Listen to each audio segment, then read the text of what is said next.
The average car costs its owner somewhere north of $10,000 a year when you actually stack it all up. Insurance, fuel, parking, maintenance, depreciation. $10,000 a year just to own the thing. That's mental. That is genuinely mental. But here's the bit that gets me. We all know this, and we keep doing it anyway. Which is exactly why we're talking about it. Welcome to Sunk Cost.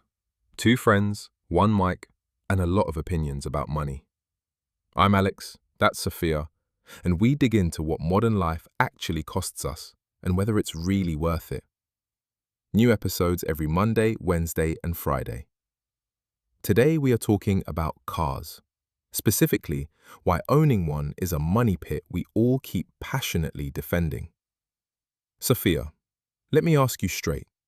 Is a car actually worth it? Or are we all just collectively in denial? Collectively in denial. But like a very understandable, very human denial. That's the interesting part. Right, because I feel this personally, yeah? I drive a Mini Cooper, and before you say anything, yes, it is falling apart, and yes, I am aware. But I would defend that car to my dying breath. It's irrational. I know it's irrational. I cannot stop. I love that you literally opened with "before you say anything," because I was already saying something.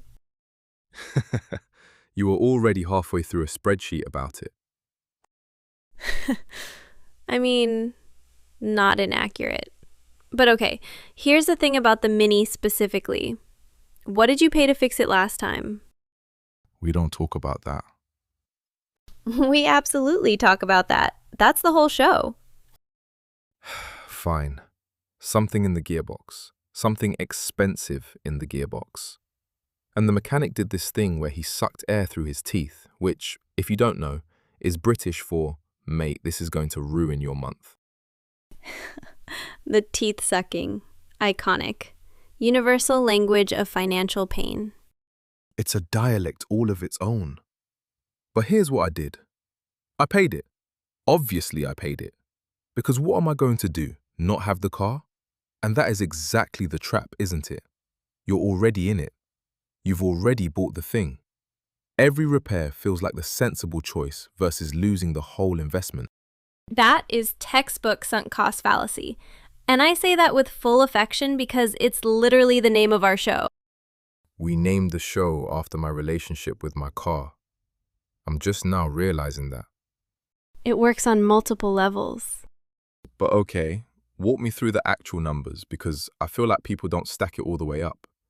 What's going into that 10,000 figure? So you've got your car payment, or the depreciation if you bought outright, and depreciation is brutal. Like a new car loses a massive chunk of its value the moment you drive it off the lot. Then insurance, which depending on where you live can be anywhere from reasonable to eye-watering. Fuel, parking, especially in cities, servicing, tires, MOTs if you're in the UK, and then the random stuff. The gearbox surprises, the parking fines, the windscreen chip. The windscreen chip. I had 3 last year. 3! What is happening to British roads? Counterpoint, what is happening to your driving? The roads, Sofia. It's the roads. Okay, sure. The roads. But here's where it gets genuinely weird.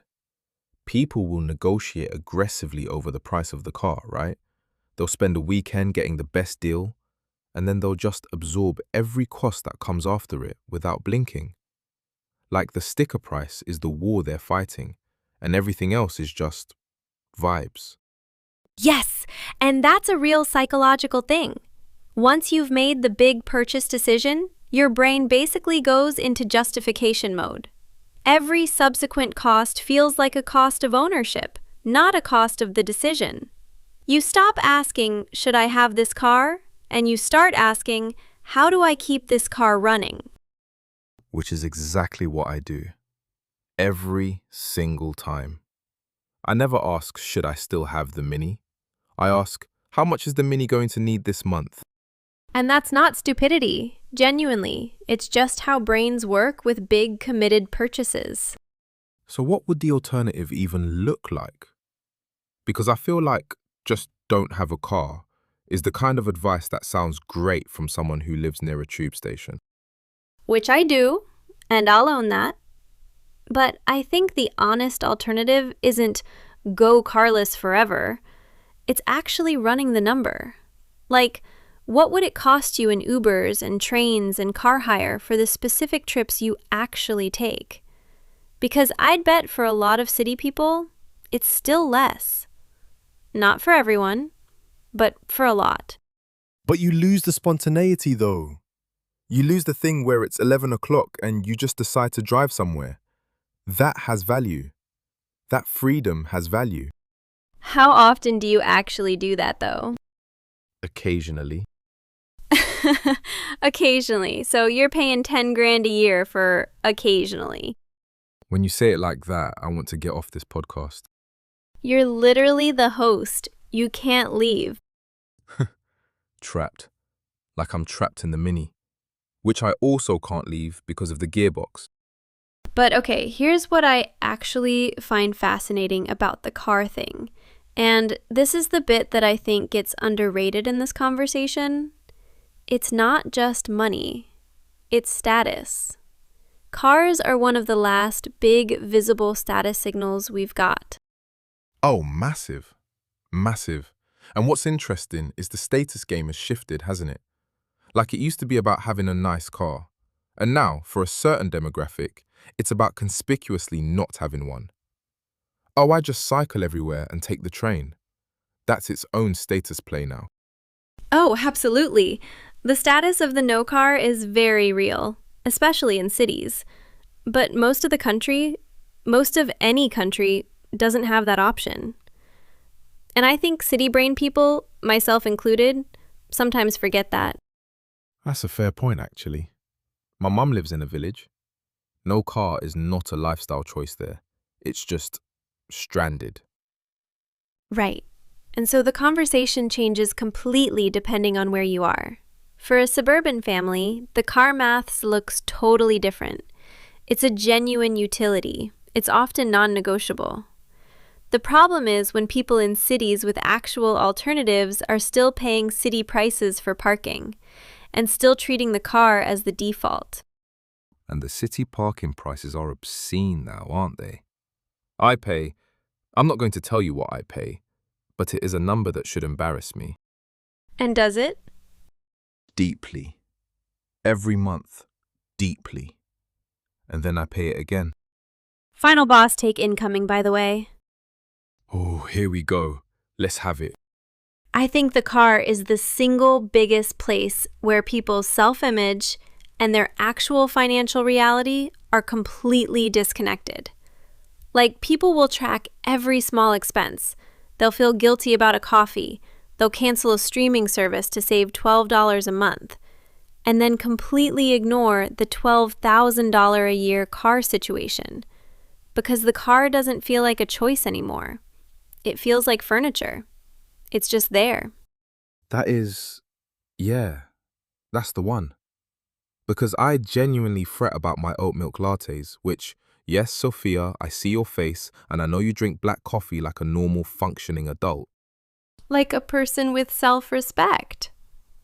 And I will spend £4 a day on a latte and feel vague guilt about it. And then I'll drop £600 on the Mini and just file it under, that's just life. That gap is mental. The latte is visible. The car cost is invisible. And we're much better at feeling guilty about the things we can see. Which, and I'll say this, is why I reckon car companies want you thinking about the monthly payment and nothing else. Break it down small enough and it feels manageable. Don't think about it as a decade commitment. 100%. Monthly payments are psychological genius. You never confront the full number. And obviously, we're two people with opinions here, not your financial advisors. Please don't restructure your life around a podcast. God no, do not take money advice from me. I once tried to go vegetarian to save money and lasted 11 days because I caved and ordered a kebab at midnight. The kebab that ended the experiment. It deserves its own episode. It absolutely does. But okay, I want to give cars one proper defense before we wrap, because I don't think it's all doom. There is a version of car ownership that makes sense. I'll allow it. If you buy something reliable and second-hand, if you run it for years without upgrading for status reasons, if you're not in a city where you're hemorrhaging money on parking, I reckon a car can be genuinely good value. The trap isn't the car, it's the upgrade cycle and the refusal to look at the full cost honestly. I actually agree with that. The car isn't the villain. The car plus the delusion is the villain. The car plus the delusion. That's the band name. I'm just saying, if you knew what your car actually cost you per hour of use, you might make some different calls. I would not be doing that maths on the Mini. That number would finish me. I know exactly what it is, and I'm being kind by not saying it. You have calculated it. Diego needed a vet checkup. I was waiting. I had my spreadsheet open. It just happened. You sat in a vet's waiting room and worked out the cost per mile of my car. That is either the most caring or the most terrifying thing you've ever told me. Bit of both, honestly. All right, here's where I land on this. Cars are one of those costs we've stopped questioning because we made the decision once and then just kept living inside it. And that's fine. Until it isn't. The move isn't to sell your car tomorrow. The move is to actually look at the full number, honestly, and decide if it's worth it for your actual life, not the imaginary, spontaneous road trip life you think you're going to live. This Wednesday on Sunk Cost, we're getting into buy now, pay later, and how it's quietly making a lot of us broke in ways that are really hard to see coming. I'm hosting again. Sofia will be there to destroy all my takes. Looking forward to it. As always. Thanks for listening. Cheers, everyone. See you Wednesday.